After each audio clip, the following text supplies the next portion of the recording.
سلام، به کانال یوتیوب آیا میدونید خیلی خوش اومدین. من فرنوشم و امروز با یه سرگذشت جذاب دیگه در خدمتتون هستم. اگر از این ویدیو خوشتون اومد حتما ویدیو رو لایک کنید، کانال ما رو سابسکرایب کنید و به دوستاتون معرفی کنید. بزن بریم سراغ ویدیو امروز. پپسی در سال 1893 در ایالات متحده آمریکا تولید شد.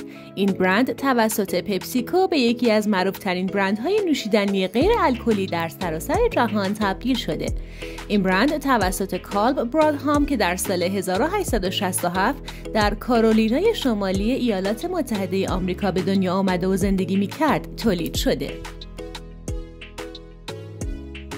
پپسی یه سال بعد از کوکاکولا متولد شد. اینکه نام پپسی از کجا اومده و به چه معناست باید بگیم نام پپسی از کلمه‌ای گرفته شده که برای سوء هاضمه استفاده میشه.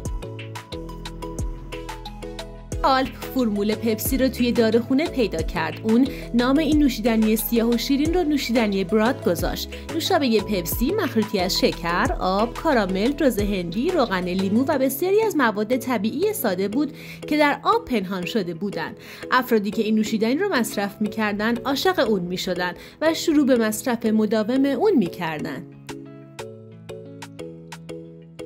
با گذشت زمان و با افزایش استقبال مردم از این نوشیدنی لذت بخش، رقبای زیادی به میدون اومدن. به خاطر همین کلمه کولا نیز به انتهای پپسی اضافه شد و تولید و فروش اون با نام پپسی کولا آغاز شد.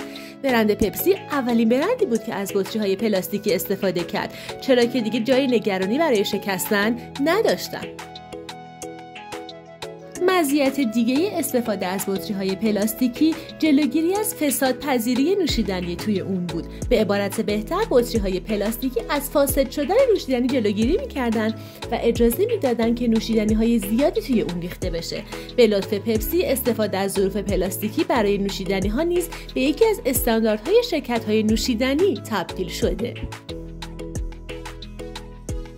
شاید براتون جالب باشه که بدونید پپسی کولا 11 بار لوگوی خودش رو تغییر داده. همچنین پپسی اولین نوشیدنیه که با کامیون توزیع شد و اولین برندیه که از بطری‌های پلاستیکی استفاده کرده. توی سال 1975 توی بازاریابی جدید کمپانی پپسی اومد و از تست چشایی کور استفاده کرد. به این صورت که افراد مختلف رو انتخاب میکرد، چشماشون رو میبست و اونها رو دعوت به حضور توی چالش جدید میکرد. چالشی که این بار صرفاً تست چشایی مصرف کننده ها رو هدف قرار داده بود. این آزمایش اینطوری بود که چشم افراد رو میبستن و فقط از طریق چشایی به اونها نوشیدنی میدادن، یعنی پپسی و یه نوشیدنی دیگه. بخش عمده مصرف کنندگان توی این تست چشایی به رغم بسته بودن چشمانشون از طعم و مزه نوشیدنی پپسی به عنوان بهترین طعم و مزه یاد میکردن و این برند رو تحسین میکردن. همونطور که شنیدین پپسی مسیر زیادی رو پشت سر گذاشته و الان یکی از مطرح‌ترین برندهای دنیا در حوزه نوشیدنیه.